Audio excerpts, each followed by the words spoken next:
All right, so we are officially on. We are recording. We are here at the home of Dan, wave your hand, Dan, Tessa, Tristan, and Carla. And this is a video for My Dream is Possible. And this is, I think, all the videos that we've done have been absolutely fantastic. But this one resonates personally with me due to some travel that I've already done and wanting to do and so forth. But your story is absolutely, absolutely amazing as far as, I think, living a life of, a dream, so to speak. So, first of all, it doesn't matter who says it, and y'all can jump in and say whatever you want.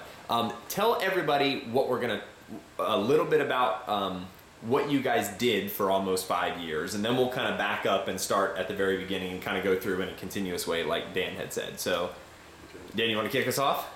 Well, essentially what we did is we bought a sailboat, we brought it to the United States, and we outfitted a little bit, not too much, and we took off in the United States, Charleston, South Carolina, and went around the Caribbean and South America for about 4.5 years.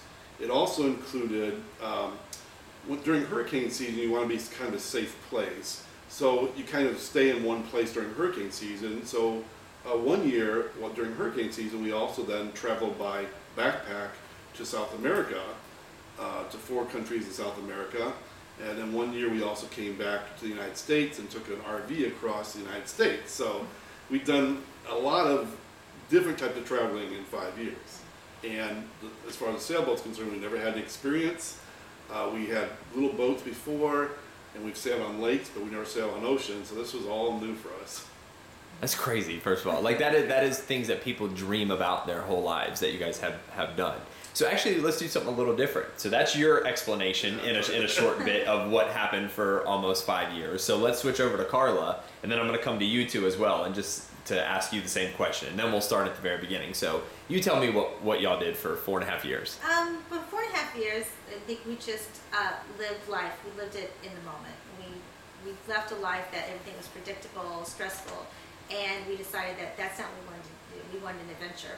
So it was an adventure of homeschooling and traveling and learning different cultures and learning to sail and learning to every day depend on ourselves, depend on each other, depend on as a family and grow as a family, and learning that we could trust what was out there, we could trust our instincts, we could take what people might seem as risks, but the risk of doing them were far outweighed, the risk of not doing them, and just lived, really enjoyed life and never turned down an opportunity to really just see the world. All right, so we're going to bounce over to Tessa now. So tell us in a quick little bit what happened for you over that time frame. Well, for me, I think our boat trip it showed people that it's not scary out there, and that if you put your mind to something, then you can do it. When I started on the boat, when I looked at Alegria, I fell in love with her because I can remember I can visualize all the adventures we could have, and eventually it came through. And Alegria was the name of the boat. Yes. Is that right? And as soon as you saw the boat, you fell in love? Yes. And you knew what was going to happen? Yes. Awesome. So Tristan? Well, for me, it was a learning experience for me because it helped me learn a lot of stuff about other cultures, stuff of the world, and it also helped me get into find a new thing that I like to do. I like volcanoes, and that's kind of helped me. So I want to grow up to be something related to a geologist like that goes around volcanoes and everything. And the trip really helped me realize that I wanted to do that. Probably would have never had thoughts about volcanoes before that trip, huh? Yeah, probably not. No. Well, his engineering spirit really came out. He was our chief, after a certain point, he was our chief navigator both on sea and on land. It got to a point where we didn't have to study that the night before because Tristan knew everything. He knew where we were going, he knew the dangerous parts. We'd go into a city and he would know to turn left up here to find the restaurant we were looking for. So he really found the engineering part of himself really came out. I think what was interesting too, it brought out where we became a team that we could not do it without each other. So Dan learned a whole new skills about boat maintenance, and was our calming effect when I wanted to go someplace. And was like, no, we need to relax a little bit more. And Tessa was kind of our social director. There was no language she didn't think she knew, and there wasn't a country that didn't know Tessa's name by the time that we left. And as Dan said, Tristan was excellent about knowing the navigation and knowing which lines to pull, put the boat in a certain direction. And knowing the culture, and knowing Yes. anything could be studied beforehand. He knew about He it. knew about it. And I think I grew a lot just learning to trust my instincts more, and just get that adventure spirit out there, and learning to homeschool was tremendous change too. But we learned by the end that we could not have done it without individual, and it wasn't just us as parents with children, it was us becoming a team working together. Yeah, I remember when we first met, that was one of the big things that you had shared, which is so cool between everybody's different experiences, expertises, ages, and all that stuff. So really cool. Yeah. Okay, so walk me through like before the trip, right? Maybe just a quick a quick glimpse of what life was like before the idea, or has the idea been around forever, or was it a spur of the moment? Well, the idea had started several years before. Dan had come to me and was like, this would be great. I would love to do, read this book, this family sold everything, and, went around the world, and I would love to do this. And he really had an interest in sailing. And so I read some of this stuff, and I was like, oh my gosh, all the stuff you have to learn, like man overboard drills and the life raft. And I read every horror story that was out there. It was like, I don't have time to learn this. This is a great idea, but I just, who has the time to learn this? I can't learn this stuff. And the magazines you would read made it sound like this was such a, what you said, like really hard thing to do. And it gave you all the reasons almost why you couldn't have it. And we don't have time to do this. And, but our life should have been really great. I mean, Dan had a great job as a computer consultant, he had his own business. I was a stockbroker. The kids were in a school they loved. We had the house we built, the country club. We had, a boat on the lake. Everything should have been great. And we had every night, we ate dinner together. It wasn't that we were stressed out and one of us working until 9 o'clock at night. We had, what was supposed to be a really good life. It just didn't feel as fulfilling as we'd like it to be. And it was stressful though. It was always rushing those. The kids, my it was word very was, stressful. it was hurry up, hurry up, hurry up. We were always running someplace, and nothing ever seemed to be enough. It was constantly feeding this machine. It was stressful in the mechanics of just doing it. That's what was stressful. Yeah. So we just decided so a couple of years went on later, and it's just like, we just seemed to get further and further apart as a family, and that wasn't acceptable. And it just seemed like everything was just mind-numbingly the same. And we just decided, we need an adventure. We need to go do something to make a radical change. And so we bought the boat in 2006. In 2006, our house sold. We sold our possessions. We gave away some stuff. We put some stuff in storage, and just took off. So you pretty much started with or got rid of most of things, kind of a clean slate? Yeah, yes, we got rid of 90% of things. Yeah, we just basically kept literally what would outfit a very small house. I mean, so it didn't, just minimal things. Yeah. So we went from like a 3,500 square foot house to a 38-foot sailboat. Right. So it was very different, and it was then that brought all the unique challenges of learning to just be right on top of each other. So we came from running in different directions. The kids off of school, I'm off at work, Dan's off at work, to suddenly now being in a very small container with no privacy really. And so working all that out and all the pressures of loading up the boats and what we put in, what we not put in, and having no experience what we should add to the boat or not add to the boat. It was all us, and suddenly we were the ones who were responsible for us, and that was a big piece too. But for both of us, it's the thought process of what we needed for this trip came from years ago when we were young. Both Carl and I, unbeknownst to each other, had campers in our family, and every summer we would go camping. And she had 7 kids in her family, and she would go camping. But we would go camping for all summer long. My dad would go back to work, and we'd park a certain place, and we would stay there, and he'd come back, we'd move again. And Carla's family would go travel all over the place with 7 kids. So that joy of traveling, and even more so traveling with sort of a home on your back, was a very, very enticing thought for us. So when thinking about traveling, we thought about doing that same type of thing, and we could have traveled on RV around the United States, but we really wanted to.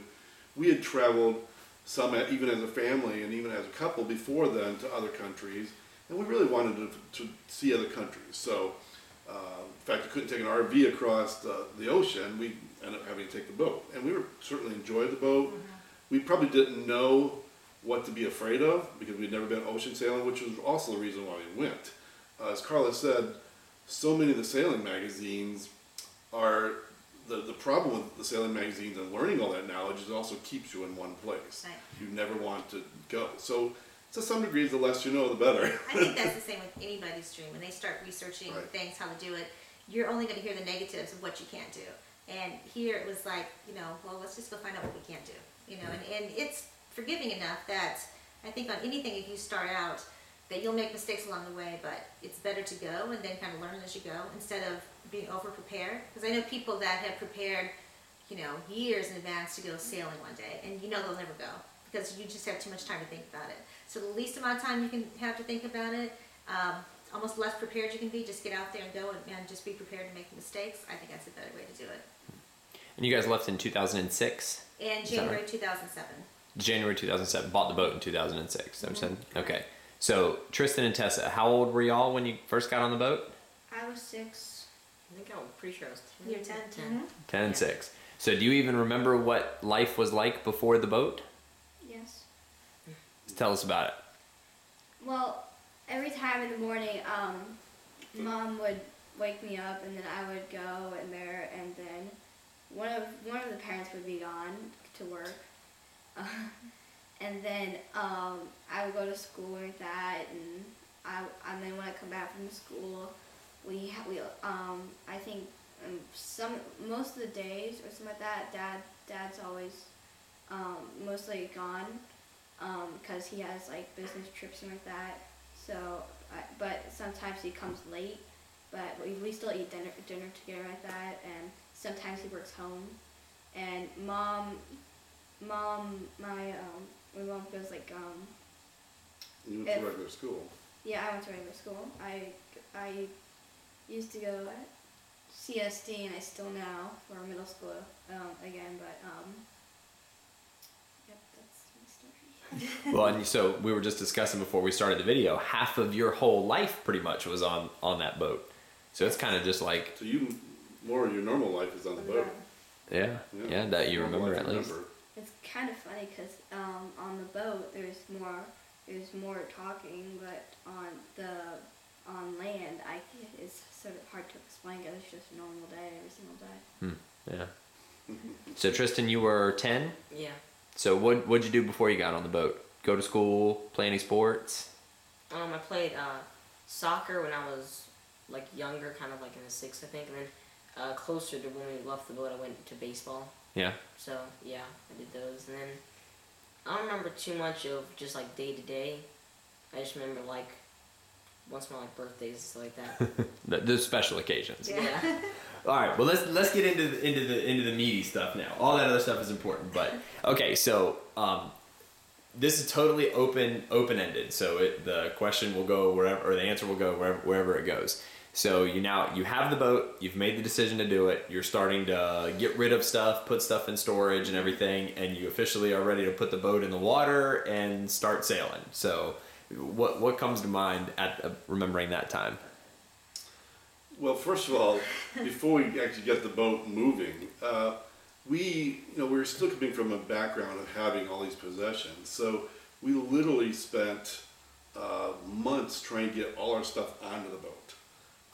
Trying to cram Cram everything. as much as we could. It was on the boat in boxes, Yeah. but putting it away. It was like a Chinese puzzle that if I wanted that box, I'd have to move 6 boxes to get over to get to that box, and then I'd have to move 10 boxes to put that box away, and it was just I mean, constant. not knowing then that we weren't going to use most of the stuff. Most of the stuff. But Now, was that here? The boat was just kind of sitting like on a trailer? Or? It was in Charleston. So is it okay? Until October, and then we were worried about it getting cold, so we moved the boat down to Home Coast, Florida in November. Yes. Yeah, and then the house sold. And we were waiting for the house to sell, and the house sold in December. So we actually physically loaded up the boat with all the stuff. We drove it down to Florida and loaded up in Palm Beach, Florida. we put a U-Haul worth of things on the boat in Charleston, and motored it down to Florida because there were just boxes everywhere. I mean, we couldn't, you know, I slept on a bed that had boxes all piled up next to it and on top of it. And then when we got to Florida, then we unloaded it. Yeah. You know, And sort then- of exploded inside the boat. And it just, I mean, that was the tough part, was deciding what we needed, because we didn't know what we needed, so we just kind of brought everything. Not everything, but things that we definitely didn't need. Then trying to get the homeschooling going, because we need to continue their education, because they left in the middle of the year. Then trying to outfit the boat. We had to put solar panels on, you had to install the radar, and all that stuff. And then just trying to, you know, not have any privacy. I mean, I was used to, I could go talk on the phone when I wanted to, I'd be at work, and now all of a sudden I'm talking on the phone and everybody was like this, you know, you trying to have, that was the biggest thing for me. There was no privacy at the beginning. That was very stressful. That was the big piece. And then just lack of knowing where things were, and just the constant putting things on the boat. And it really got scary for me when we were one day putting the solar panels together to put on the boat, and some guy came by and he said, "Oh, you taking off?" We're like, "Yeah, no, we're gonna go sail, you know, around the Caribbean, down around the world." He goes, "Yeah, I've seen a lot of people start out that way and they just end up sitting here." And I'm like, "Oh my gosh, you know, that can't be us. We got to get out of here." Yeah, another reason to just sit around, Yeah. right? That somebody tries to do. So that was a little stressful of whether we were actually going to be able to pull this off. You know, that was kind of the come, you know, to your head was, were we ever going to be able to do this? You know, we had this plan. We told everybody we were doing it, and everybody expected us to. And then now we're like, wow, can we do this? Did y'all have 4.5 years planned? That's what the... No, 2 years. No, 2 years. it was going to be a year and a half, 2 years, and that wasn't even planned. That was just, we thought we'd be gone for that long. We couldn't imagine being gone any longer, and that just didn't turn out that way. Yeah. We just wanted to stay longer. Yeah, it was so funny. When you first leave Florida to go on this trip, you have to take that big giant step. It's interesting how the beginning part of the trip was built in increments to give yourself better skills as you went along. You had to go across the big bad Gulf Stream, which has some real horror stories. I mean, there's horror stories of getting 20 and 30 foot waves out there and very bad weather. And so the first night we were anchored out. You have to leave about 2-3 in the morning, and so Why is that? Just for... because to get across the Gulf Stream in daylight, you have to arrive in daylight yet. In the Bahamas. In the because it's so Bahamas. shallow. Okay. Because it's so shallow there, you have to be able to find your way. So you Okay. have to leave at night. So we set the alarm, we left. But we never sailed at night either. And we- Okay. Ever take me Every at night, never in the ocean. So Yeah. just So. Carl and I, and then luckily the kids were asleep. And you have to go out to this narrow passage, and then you're out in the ocean. And we get started through this narrow passage, and the seas start up, and we're going up and down and up and down, and it's so rough. We had been watching the weather, and this was like the best weather to go in, and we're going up and down, and it's getting And we're rougher scared to death. and rougher. And we are scared to death. And finally, we decided to turn around first. We decided to turn around. We decided to turn around. Just as we're turning around, this ship starts coming in this narrow inlet. And so we literally are turning around in front of this ship. This ship, we're lucky we didn't get run down right that night. And now we're back, and we have the humiliation of, resetting the anchor, like, oh, we Reset the anchor in the failed. middle of It's the like, night, my which God. And you're in Florida or the Bahamas? We're in in Florida. Florida. So Okay, we're back trying to into get to the the Lake Bahamas. Worth. That's where we're back to Lake Worth. So now it's like, here we go again, it's like that starting, and then now we fail. We can't even get out of, Florida. And that's the thing when you're starting a new dream or your thing, there's always those moments where it's like so easy, like you can be really hard on yourself, like you didn't make it or you failed. But the next night we were back out there again, trying it, and we went. Kept And going, it was beautiful. and it was just great. beautiful. And big waves at that time too, or There were smaller waves, but again, this is our second shot. We're experts at this now. experts at it, right? And it was just a beautiful trip. I mean, it was the kids woke up and sunrise, and it was just beautiful. And you just always have to give it a chance, and that's what we Yeah. always learned. Is sometimes we believe in islands, and the island is shallow, so the waves come in, they're always very big, and that would always kind of panic us at first. And it's like, let's just try it for an hour, And so that's kind of a life lesson too, is that Right. just stay out with it for a while. You can always go back, but just try it and give it a chance, and then things will generally get better. Right. But Okay. it was interesting when we left the dock in Florida for the very first time, and we're moving down the Intercoastal Waterway. Tessa was so happy, and she looked at me and she's like, "And this feels like freedom." And it was exactly that, wasn't it, Tessa? To get moving, keep going.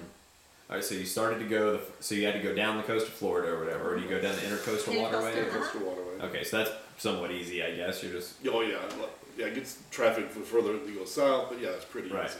Although, you know, it does get shallow, the Intercoastal Waterway, and you But are it's relatively. and you are guaranteed to, you know, run aground one time, and Right. you know, we did. Yeah, yeah. And it wasn't bad. We just backed off it and got going again. But then that first big test is you got to go across the Gulf Stream, and So you got started, turned around. Yep. And then we're back the next Went night. back out. We made it to Bahamas safely, and so we got one, big leg under our belt. All right, so now we're on the trip. So now, free reign conversation again as well. So obviously, from that point, you had 4.5 years of Yeah. all, from the conversation I had with Carla, all types of experiences. Everything Yeah. from the Amazon jungle with the bugs and spiders and Yep. all that crazy stuff to RVing in the United States Yes. and everything. So, what were some of the highlights or the first memories that pop in your head? Tristan, you want to start? What's your best highlight? For me, I liked, let's see, yeah, I like Rum Key a lot. For me, it's like my favorite Bahamas. islands. Yeah. Just cause, the time we were there, we had some friends there. I mean, we met them and they're really nice, and their parents and everything would go out fishing every night. So we'd have grouper like every night, and it was just great because we always like hang out. We always like at the beach. We always like collected hermit crabs, and one time we went on a golf trip, like a golf cart. We went all around the island, and that was really fun. We did it with my family and everything, and it was just nice there. I mean, it was just a great atmosphere and everything, and it was A lot fun. of kids were there. Yeah, we got to watch like TV like late at night and everything. There's a place up there you could watch TV. It was just really great. Now, all the kids that were there, were they from other boats? Were they locals? A mixture of Mixture of both, yeah. Mixture of both. Mhm. Now, right when we first got started talking as well, before we turned on the camera, you're now known as the exotic kid in school. Is that right? Yes. Yeah, and that's because of the travels and everything. Yeah, that's because of travels. All the kids that Tristan has free reign to talk to all the kids because he's exotic. Right. That's so funny. Tessa, So- what was your highlight? Mine was probably the Bahamas. For me, I have a lot of memories there. That's probably the most place I remember stuff. Bahamas, the water was so clear.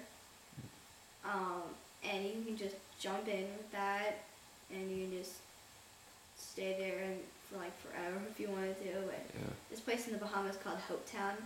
It was like really.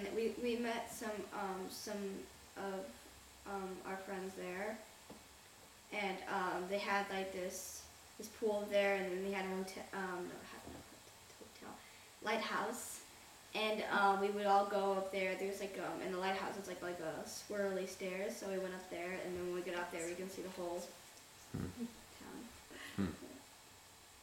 And from what you were telling me, Carla, Tessa was the social butterfly. Social butterfly, No yes. matter where you went, met everybody loved her, no matter who they were. You were telling me some stories about. Yeah, Tessa would talk to Tessa had really good instincts about people, so she could see more internally instead of externally what they were like. So we would catch her talking to people that, you would normally let your child talk to on the street. People that might look like homeless people or, might not look like people that you would necessarily think would be the best person. And she just had really good instincts about who she could trust and who she could talk to. I always trusted implicitly who she chose to talk to. It didn't matter if it was an adult or a child or a dog. Yes, an animal or a llama. Yeah. Well, and obviously, from 5 years of traveling, I know you've got to have just amazing pictures and probably video and memories and all that stuff. And when I first got here, Dan, when you first walked in, you were sharing some outside of those memories, like some of the lessons I think that you would learn. Like one of the things I wrote down, like talking about the age of their grandparents, like when friends are more important, less. Yeah, I think some of the things that we've learned is that one is the social factor of sailing and traveling to different places, is that we saw that when people put into taken out of their element of being in their homes, and it was whether it was sailing or actually when we were also traveling by backpack in South America, is that you can talk to anybody. You can everybody it's easy to have friends. You don't have appointments to set up for friends. You don't have agendas. I related to our grandparents would always sit out on the porch at night, and people would walk past you, and you'd have these long discussions and, you know, maybe a beer, and it was just spontaneous friendship. And that's really one of the things that I enjoyed on the trip the most, and what really missed the most is that, as well as, then I was also talking about the, you know, sort of the health benefits of, you know, our grandparents or living outside, whatever it may be, but none of us got sick the whole time we were gone. If we had physical injuries, you just let the body heal itself and it would take care of it. In a couple weeks' time, you'd forget that you had that shoulder injury or knee injury. And just being out in the air, you know, like our grandparents were more, would just allow you to be a lot healthier, enjoy it more. There weren't as many things for them to buy. The consumerism wasn't as rampant as it was. You did more things instead of buying more things. Right. That was the big thing. So that's how you spent your enjoyment. But it was, everybody became instant community. When you go into a country, you drop anchor, there would generally be other boats there. From all different countries, but instantly it became a community. If it was the community that had been there a while, they'd started this net on the VHF, which in the morning would have a call. Everybody would get on and talk to everybody, let them know what kind of was going on the island. But it was a built-in community. Anytime you needed help, you could just get on the radio and say, you know, I'm having trouble, you know, my boat's dragging, or, you know, I need help with the engine, or I need help with this, or can someone give me advice on this? And you'd have 5 people get on and try to help you. And so everywhere it was very much an instant community. And people you didn't know would be going by, oh, stop in, have a drink, or, well, we get together, have, you know, dinner tonight.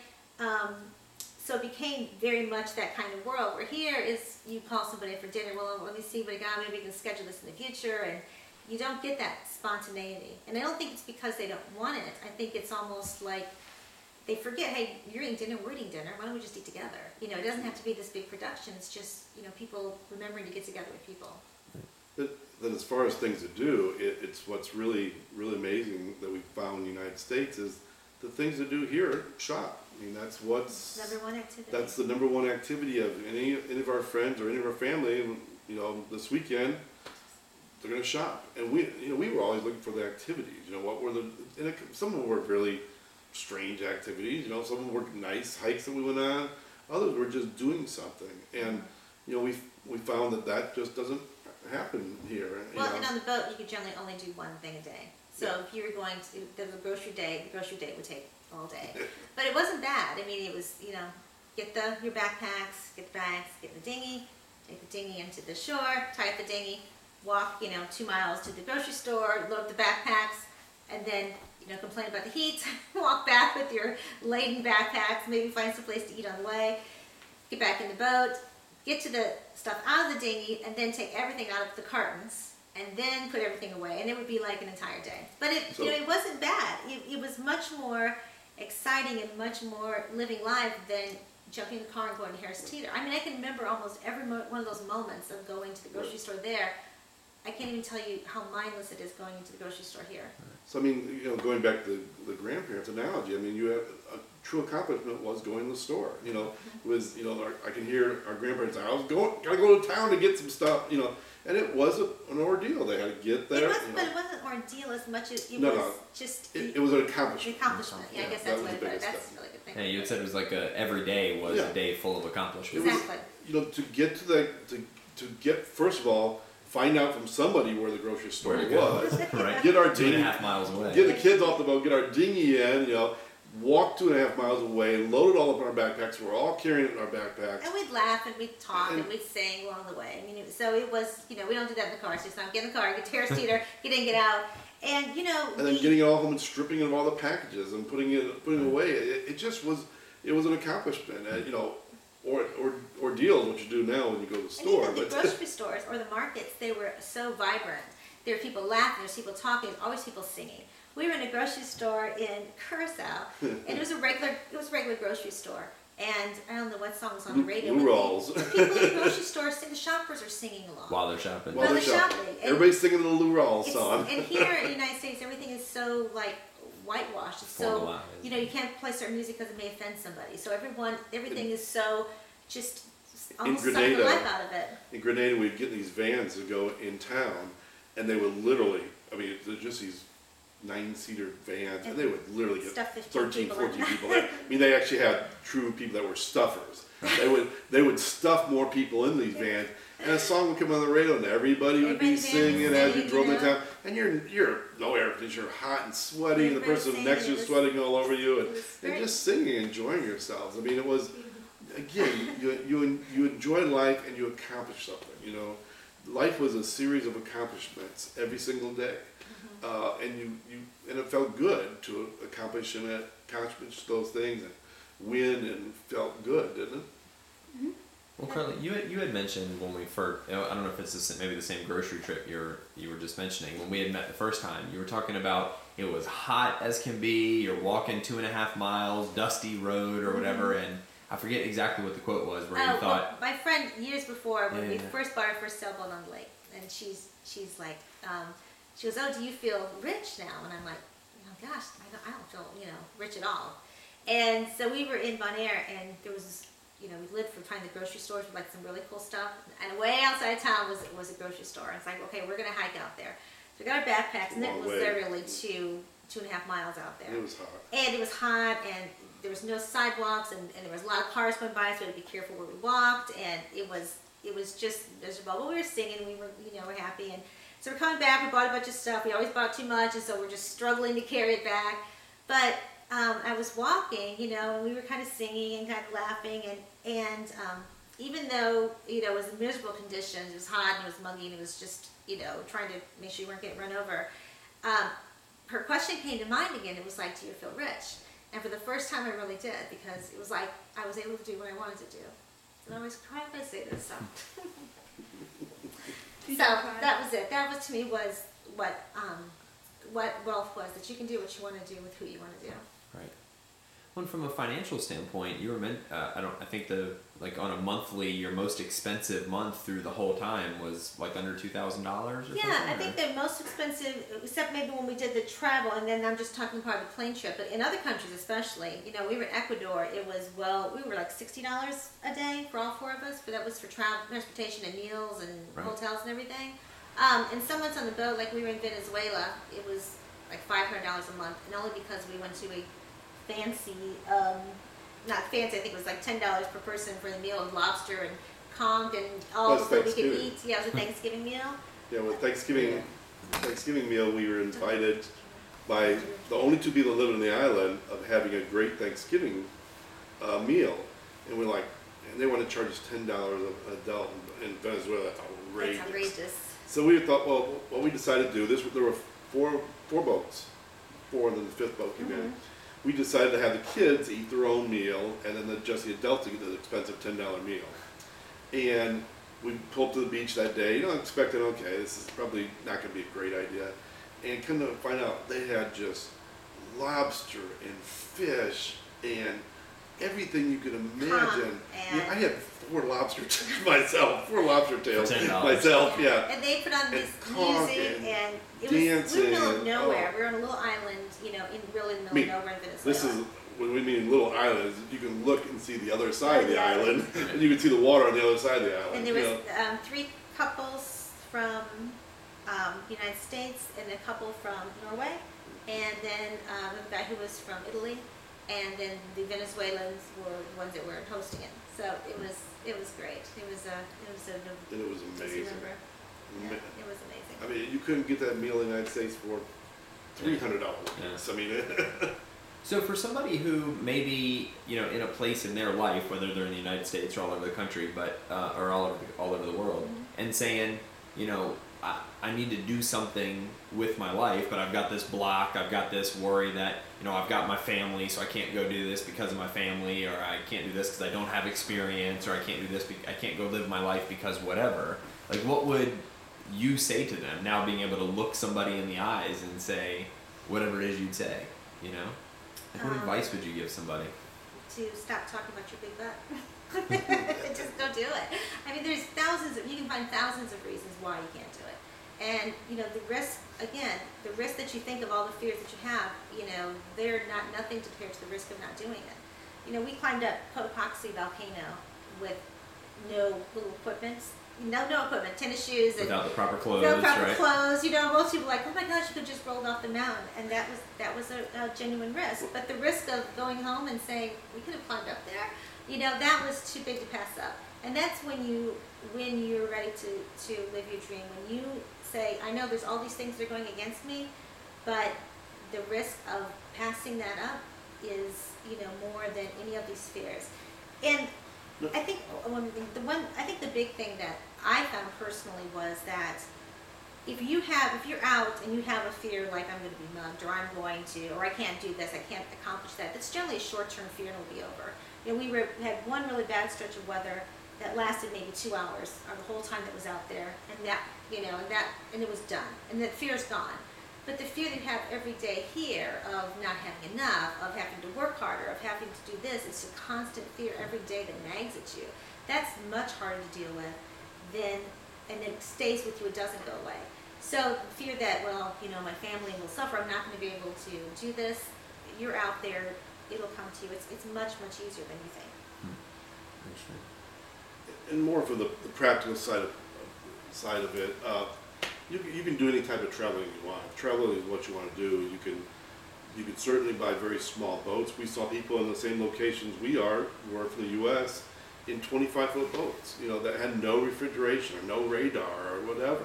So you can, if sailing is your passion, then you can certainly do it in smaller sized boats. We went backpacking in South America, and we didn't have the fancy backpacks, the big ones. We had the day packs on our back. So you don't need to buy the $200 backpacks to do it. We stayed in $7 a night hostels. We rented a RV to go across the United States, and we were able to find a great deal that charges $9 a day. Whatever you want. $9 a day? Yes, $9 a day. Do you have their phone number? Yes. Oh my goodness. And whatever you want to do, that includes insurance and everything, but whatever you accept whatever you want to do, there's a way to do it. You just have to think. You have to think differently. And once you start thinking differently, everything opens up possibilities. Right. So you can spend much money or little money. You can spend little money on some things and more money on the things that you really want to do. But there's always ways to do it. The money is usually never the issue. It starts out being, but it's usually other fears that you have. When we were working full time, I wanted to go to Machu Picchu, and I remember looking at the ads. Oh my gosh, for 4 of us, it would cost a fortune. Plus, it'd be like 2 weeks, and couldn't take the time off, couldn't do the money. But here we are, not working, and we're in Machu Picchu. It was like, oh, how'd that happen? Well, you were also saying that you were able to stay there all day as opposed to the 2 hour. So I think when people And we probably did it for 1/100th of what those people around us were doing it for. I think when people start to think like, oh, I want to go to Machu Picchu. First off, I think I mentioned this to you. You really have to think why you want to go there. Is it you really want to see Machu Picchu, or is something else drawn? Maybe it's just an adventure that you want to do. Right. And then second off, you don't have to do it with the package. We didn't know the language, but we just landed, in Peru, Lima, Peru, at the first time hotel, and then we made up as we went along. And you can do that. When some friends had first mentioned that to us, they found that shocking. You just go and just land there and travel, and it's like, yeah. And so you can. It's very easy. You just, even if you don't know the language, you get a Spanish translation book, and people are very forgiving for the language, and you just make it up as you go along. And there's a lot of travelers out there. Everyone will help you. And I think that's the other thing Americans don't understand is people will help you. You ask them for help, they're more than happy to help. Everyone loves Americans. I'll ask you a question on that too, and we're almost done, at least for round 1, if we do these again in the future too. You had mentioned, for somebody who's watching who maybe has a family, right, maybe has younger kids, and saying, maybe that's one of their butts, right? Mm-hmm. You had mentioned something that you think that actually helped your travels from a safety standpoint and from the community and camaraderie. I think that people were very, very happy that we brought our children, and I think that was demonstrated by, even more niceness. I mean, you guys never felt anyone was mean to you, or you felt in danger, or ever? No. I mean, the drunk people that were in Grenada that thanked us for bringing our children to the 5 a.m. parade. Or midnight, we're in the parade in Grenada. No, I think that they were, I would say almost all the people we ran into were smart enough to be able to separate the American people from the American government. So, and unlike Americans, we can't seem to separate people from their governments, they can. So they could see us as, we love America, we don't like your government, some of the things they're doing, but we love Americans. And the things that we're afraid of the United States just aren't the same way in other countries. In the United States, you actually might be more concerned because you have your family of crime. in other countries, you're actually in a safer position because you have your family. Because they, families are very valued there. They Yes, wouldn't very attack us as much if that was in their mind because we were a family. And in the Latin countries especially, family is extremely important. They spend a lot of time with family, and they talk about the family. And they, I think they don't see a lot of American children there, and I think they were very honored that we chose their country to bring our children to. When we were in Ecuador and we were traveling from one bus station to another, and we had all our sort of bags and backpacks in the middle. And Well, they tell you, that was well, we went off to Yeah. look at take us to the next place. The place person we had guarded our baggage was Tessa. And who's gonna rip off a little and, nine and, and the Latin American countries, who's going to take the bags for a little girl? It's just not the same. I mean, you can be safe and even safer with a family. The biggest traveling group we saw in South America was single women in their 20s. I mean, you think that's unheard of. Actually, single women of all ages. Of all women ages, in their 60s, 70s out but in their traveling. 20s, these are, you would figure that would be the last people you'd see, and they're traveling by themselves, not in groups. You think it'd be the last people you'd see, and they're totally safe. I mean, it's just, the perception of being safe is different here than it is traveling. And you learn to use your instincts. If something doesn't feel right, that you don't do it. Plus, we always made it a rule to say hi to everyone we saw. That was my idea that, someone's has two people that they're going to choose between which one they're going to rob. I think they're not going to rob the person that was nice to them, noticed them and said hi. So we walked down the street and we would say hi to everybody. And, usually 2 or 3 different languages because we weren't sure what they were speaking. So we, hello, buenos dias. But we just made an effort, and I think that helped too. But definitely, I think having the kids was made us much more accepted, and they really looked out for us because of it. So getting back, you said now y'all got back, and over the holidays, all of you got sick, right? Everybody Tessa. We all were definitely sick except Tessa for some reason. Yeah. Was it Tristan that said now just every day is the same? Yeah. Yeah, that was shocking when you said that to me. That was very shocking. Now, Tristan, is it you? Are you getting ready to go on a trip overseas with school or something? And they were talking to you at school, saying, "Now, be careful. We're gonna eat weird food, and we're gonna be in weird places." Yeah, tell about Yeah, that. they're always talking about that, like for the Costa Rica trip that they had too, and even the China trip. They're like, it's gonna be a completely foreign food. There's gonna be like all this, like you might not like it. I mean, it's gonna be like completely foreign to you, and it's like I'm used to it now. I mean, it's not that bad. I mean, they kind of make it sound like dangerous too. Like can't go these places or Right. like just actually today. In fact, my Spanish teacher was talking about a certain place in Costa Rica where there was like a mountain road kind of thing that's like not the best shape kind of place. And she's like, we're not gonna go over there when we go to Costa Rica. Like, it's not that bad. We're used to that. We've done plenty of those bad roads. Right. Just because we didn't know, it's just we went down there, but we'd always just be waving hi. And one time in Dominican Republic, we ended up in Road No More, where it just got smaller and smaller. We're in a rented car, and then we're like, the people are out there. And it doesn't look like the best neighborhood, but we're just smiling and just turning around, and and. We shocked them by being there. Right. But people are really good around the world, and we just put that out there. We put that intention out there that we could trust everyone because we had to. We didn't know enough of the language really to question a lot, and it always worked out great. Yeah. Yeah, like Tristan, like what Tristan said, like there's like foreign food. Tristan ate a worm. In the Amazon, My mom and my brother ate like a little worm out of coconut. Like they told us the story back then, like when they didn't have the kind of food we did, and if you like for survival, I should say, if you find this like little coconut thing and there's like a little worm in it and there's like a little meat in it, I think. When Tristan ate it, it was really funny. We videotaped it.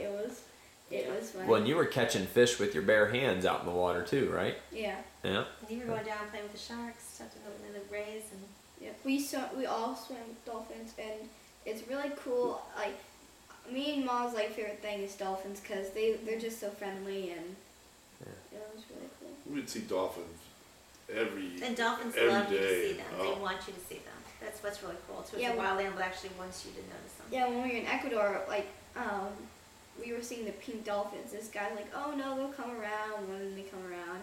And Mom's like, "We got this." It was really funny. Yeah, because we call them. We call them. We say like dolphins, and we Called the dolphins.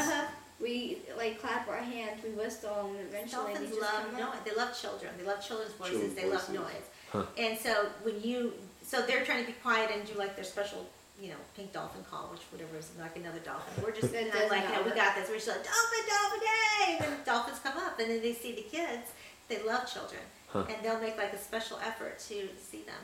Yeah, whenever We had, the best thing, the best thing to see dolphins is when it's clear water, because when we travel to places, when we see these dolphins, if you look on the side of the boat, we saw this baby dolphin and a mom dolphin and a dad dolphin, and we saw them all together, and with them they just jump up and down. It's really cool. and they would actually swim backwards, going full speed and rub their belly up underneath the front of the hulls as we were traveling full speed. Live in Chile, we took a boat out to see the penguins, and we have a picture there.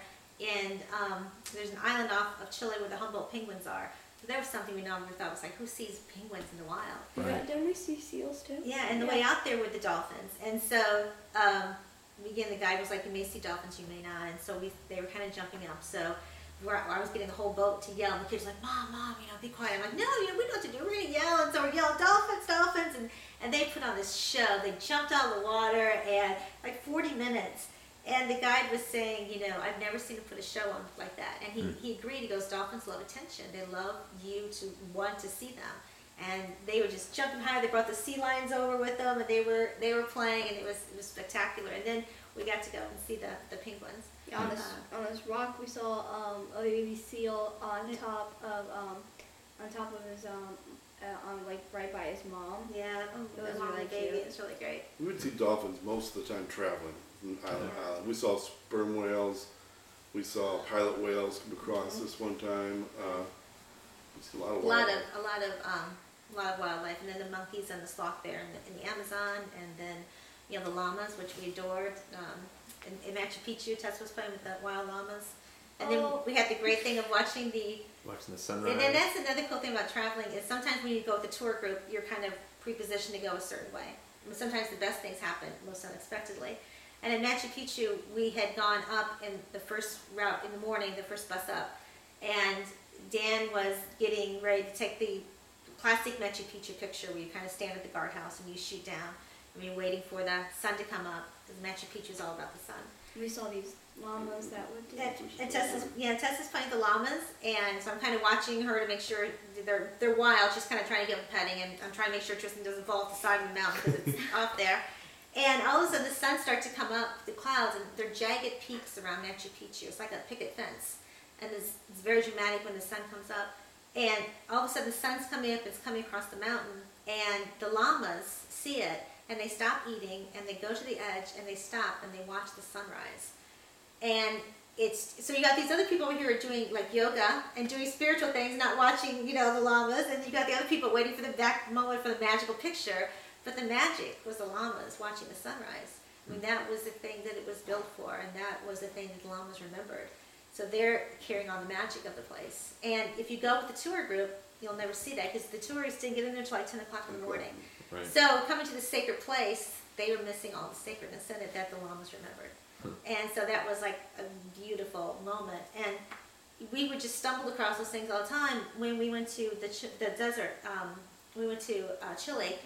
We just read about stargazing in this desert. Well, it's a very famous desert. It's Atacama Desert, which is the world's highest, driest desert, which we really didn't know. And we got out there and went on a stargazing tour, which is just right outside of town. And we stepped off the bus, and literally you duck. The stars are so close, and there's so many, you feel like you're going to hit your head on them. And you were almost dizzy. It was like so much. It was incredible. And the Milky Way, you could see the animals inside the Milky Way. And it was so magical. But that was one of those things we stumbled on, by accident. That wasn't planned. It was like, we're going to go to Chile and see this. Just by taking our time and just, feeling where we wanted to go, we found it. So, and I think that's the beauty. If you have to let it unfold. You can't go with too many expectations. It's better just to let it unfold what happens in front of you, and that's what makes it beautiful. Yeah. But never let anyone that you talk to or things that you read talk you out of going, because that's the biggest crime is waiting for things to be perfect before Right, you go. before you go. Never happened. Interesting. You had shared one other story with me that I think is important for a lot of people, especially those with kids. You had said about not going to Disney World to experience the Amazon, experience in Disney World. That Right. you said we're going to go to the Amazon, Right. which turned out to be a unique experience in itself. Well, it was, and again, I think that was one of those that we had thought about, like, who goes to the Amazon? I grew up watching all those nature shows, and it's like the Amazon, and then you're in the Amazon, you're like, oh my gosh, I Right. can't believe I'm here. But it was an adventure because it was like, it was a ride like from Disney World in the sense that we had to take a truck and then take a 3-hour canoe ride, and we're in this inside the Amazon in these little huts that were wood with thatched roof, and they're all open, and it's candlelit, and we were all thinking Amazon. We were thinking mosquitoes. That was going to be our big thing. What was the big thing in the Amazon for us? The candles. Well, what was the animal that was the big? That was Tarantula? the tarantulas, the ants that were in our luggage, Yeah. the bats. The bullet ants, which are very big, because they said the bite, you want to take a bullet instead of having the bite of this ant. And If you get bit by the bullet ant, it will sting for 24 hours. And I was so proud of the kids because the first night we brought snacks. They said bring snacks because all your meals are included. So we brought our little bag of snacks, and all the beds have mosquito netting on, and Dan, our bed is on one side of the wall, and the kids are in a separate room. And, which is just a wall dividing Which is us. not a room, It is but a yeah. wall. And we went out the Amazon that night. So we were in the jungle, it's dark, and it just seemed like we were wandering around forever. And we came back, and they'd given us a little candle. It's very un-American where there's a candle, an open